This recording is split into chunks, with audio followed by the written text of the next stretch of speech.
We have our Instant Pot bag of bones into the pressure cooker. Pour this in here. For the apple cider vinegar, Redmond real salt. The lid goes on, Just twist it. It's locked and we're loaded. In this video, I'm gonna show you how I make my bone broth and how to avoid these massive blunders. They will mess you up. And bone broth is an awesome food. It's an amazing food to get glycine, collagen, all the connective tissue, all the minerals from the bones, all the foods that you're wanting to get from the bone broth is really valuable. So on one respect, it's really valuable to have it, but on the other respect, it has these nuances. It can get very high in histamines. It can have a ton of rendered fat. These things can cause major gut issues. They can cause allergies to trigger. And I'm gonna show you how to make bone broth without having to deal with either of those. Here I have my Instant Pot, which is really what you need. You need a pressure cooker. What I used to make bone broth out of was the good old fashioned crock pot. The problem with the crock pot is one of the biggest mistakes you make when you're making bone broth is histamine intolerance. And there's a video I'll put to the description here that you can click to if you want to learn more about histamine intolerance. But essentially, when you slow cook foods for long periods of time, they get what's called a histamine buildup. And the actual bacteria, the histamine in the food, can get higher loaded, and it can cause GI issues. It can cause all the sort of things that you would experience with allergy symptoms when you're wanting to take antihistamines, because histamine is a neurotransmitter. It's a immune system function your body has. For whatever reason in nature, when we slow cook foods, there is more stuff going on with the foods that affects that. It could be a huge issue for a lot of people. It was for me. I used to do slow cooks all the time. Like an actual beef kidney, part of one. But we want to make bone broth because we want to get the collagen, the glycine, all the connective tissue, and the fat. Other thing that's really powerful when you make bone broth this way, that's a big mistake for a lot of people, is I'm going to show you at the end how I take the rendered fat, all the melted fat from the meat and off the bone. I take it off of the actual broth because eating that fat, it will cause major gut issues. Most people will not do well with this if they consistently consume lots of rendered fat. So I am going to show you a pro tip at the end here on how to take care of that, because that will help with a lot of people with their GI issues. And it's fat you probably wouldn't have gotten from the meat and the food itself. So I'll show you both those things. Again, the biggest first step is we have our Instant Pot. This is a pressure cooker. It will cook all of the bone broth in about an hour. Now, I'll show you the settings I do, and I'll show you how I set this up. I also have a organic apple cider vinegar. Technically, this isn't carnivore, but it will add a bit of acidity to the actual water that I'm gonna put with the bones. And so that'll help extract more of the minerals and add some flavor profile there. I've never really had any gut issues just drinking a bit of this in the bone broth. So this is a bag of bones. I literally bought this at $6.50 a pound from the farmer. So these are literally cross-cut sections of bones. They're you know, parts of like maybe hips, stuff like that I'm gonna put into the pressure cooker. So Instant Pots are really great. They're super easy to use. There's essentially a stainless steel section in here that you can take out and you can wash when you're done. On the front, there's quite a few settings. I'll walk you through those in a second here. And then the other thing I do, it's a habit, is I keep a big 5-gallon Ziploc bag in my freezer. And anytime I have a shank or like a pork chop, I just throw the bones in this bag. Like here's one from I think from a pork chop, a rib. And I get to either give this to my neighbor's dog, or if I'll have a dog, or in the case of this, I get to make bone broth. So the bones is a really easy trick. You just go to the farmer's market and you can ask for bones. They usually save them for dogs, and you can get a ton of them. These are grass-fed, $6 a pound. So what I would do, and this is kind of a preference thing, is I just do salt and apple cider vinegar with mineral water. I'll take this, I'll pour this in here. I'm gonna fill it about a quarter of the level of where the bones are at. Now these bones are pre-frozen, so they'll settle down a bit, but this is, I guess, about a half liter of water here for this batch of bones. Again, you're gonna kind of eyeball it. You just wanna have a base in there. It's not like you need to fill it up all the way. If I had a full load of bones in here, then I would probably end up doing more. And then for the apple cider vinegar, again, this is kind of an eyeball thing.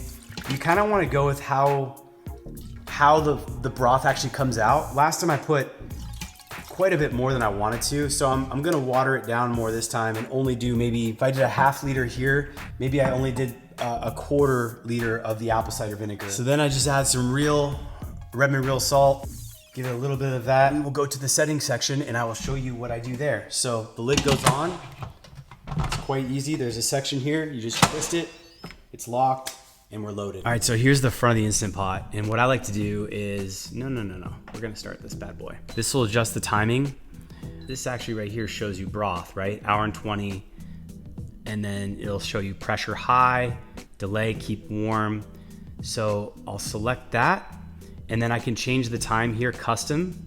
If I wanna go down to like say 1:15 or 1:10. Again, cook time directly impacts how high the histamine load is. So I don't want it to cook for more than about an hour personally. Yes, the flavor will be better. I want high pressure. That will cook it better and faster. And then for, let's see here. For keeping warm, I want that off. The reason I want that off is because I don't want this sitting in here. If I'm not here and it goes off and cooking for long periods of time, if it cooks, you're gonna build up histamine. Yes, flavor will get richer. You might extract more minerals, but I wanna get a fast cook and get as much of this as I can out of this. So I'm gonna hit start. That's literally all I have to do. In 1 hour, this will go off as a timer and then it'll just shut off. And then I will be able to take it out and show you how to finish it up. All right, so I just got back from a couple errands and pressure cook is done. And I'm gonna show you how to get this thing, basically take it out and then go through the next big mistake just to prevent this rendered fat from wrecking you. I'll show you how to kind of track, how to deal with that and how to kind of adjust for that. So with an Instant Pot, you're gonna have to release the pressure. Once you do that, this thing will drop and then you know it's good to turn it open. Now that it's open, we can see in here, definitely heat coming out of this. Beautiful about this is we have a nice, really just gorgeous broth in there. Let me grab a pair of tongs. We can kind of plug in here. You can see all the meat, all the collagen, the connective tissue has come right off the bones. So this is gonna be fantastic. You can see like you're getting the tendons, it's all been pressure cooked. What I'm gonna do now is take this vat, this shell out of the cooker and I'm gonna let it sit on the stove here, just on a hot pad and cool at room temp.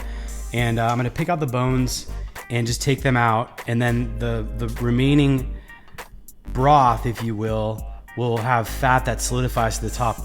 That fat that solidifies to the top is gonna solidify and then we will take it out and scrape it off. And then this will basically be pure collagen, glycine, kind of the broth itself without the fat, the rendered fat. So when you eat it, you won't have gut issues.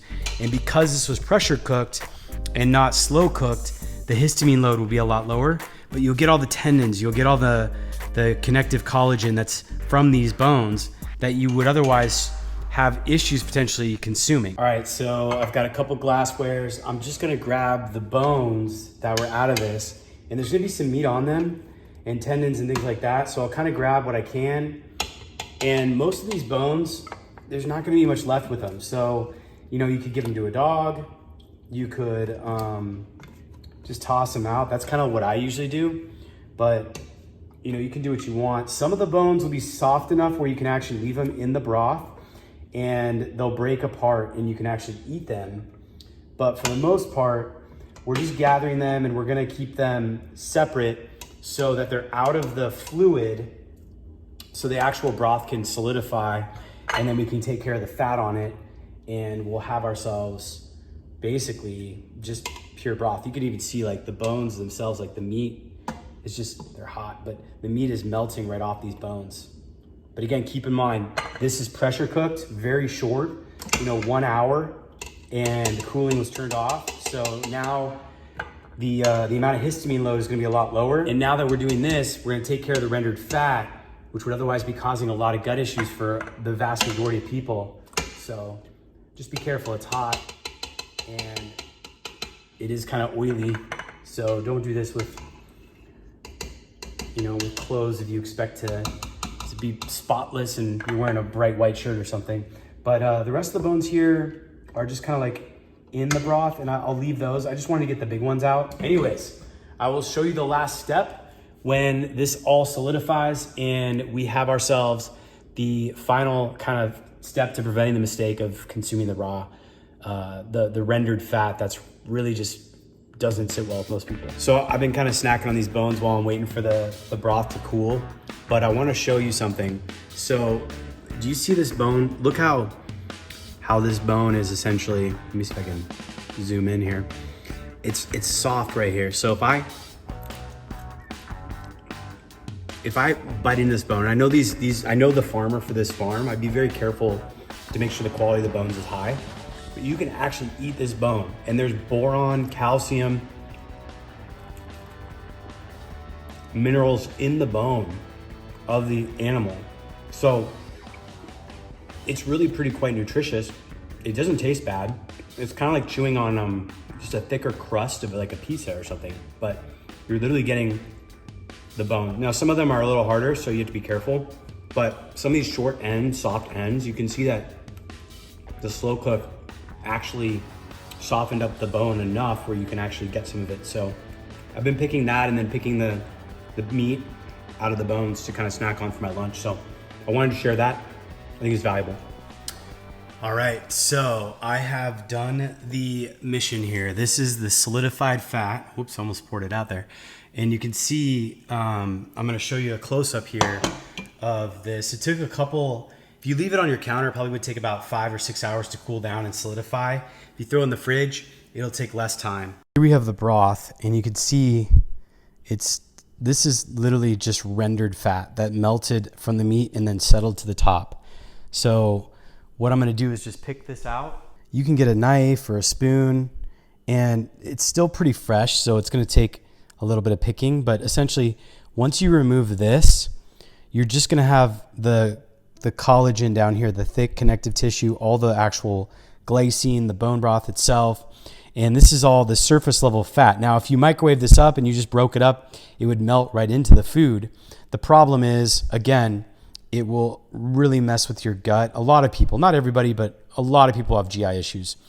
I recommend you just pressure cook. It reduces histamines, and you're gonna get much more benefit by just making your broth this way. A couple other notes I want to make about bone broth. One, if you are sensitive to histamines, you can get a supplement like this. This is Grassland, grass-fed kidney ancestral supplements.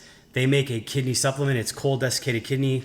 This 6 capsules is 3,000 milligrams, and it does have diamine oxidase in it, so that will help break down when you're eating foods that are high in histamine. So if I travel, I end up taking this because I know I'm usually going off plan a bit with different foods. It'll help. It's easier than packing kidney that's raw and trying to cook that. Kidney's pretty strong flavor too.